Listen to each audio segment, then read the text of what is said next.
Hello friends, দেখো PSC এসএসসিতে এবং এনটিপিসিতে আসা অঙ্ক বলছে √5 545 ইন্টু 547 প্লাস 1 এর মান কত। দেখো, তোমরা যদি এটাকে গুণ করা শুরু করে দাও তাহলে কিন্তু এটা মাথা খারাপ হয়ে যায়। এটা সংক্ষিপ্ত প্রসেস হচ্ছে, দেখো 545 547 এরকম যদি যে কোনো সংখ্যা দুই ডিফারেন্সে থাকে পরপর, তাহলে সেটা কিভাবে করতে হয়। দেখো, √5 545 ইন্টু 547 প্লাস 1, তাহলে আমরা 545কে 546 মাইনাস 1 আর 547কে 546 প্লাস 1 লিখতে পারি। প্লাস 1 থাক, তাহলে দেখো A minus B into A plus B মানে A square minus B square plus 1।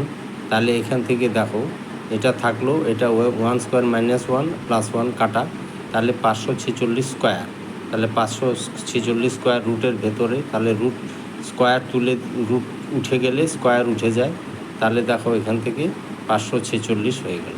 তাহলে অঙ্কটি খুবই সহজ এবং কায়দা জানা থাকলে সংক্ষেপে তোমরা করতে পারো। অঙ্কটি ভালো লাগলে লাইক কমেন্ট শেয়ার করো বেশি বেশি করে।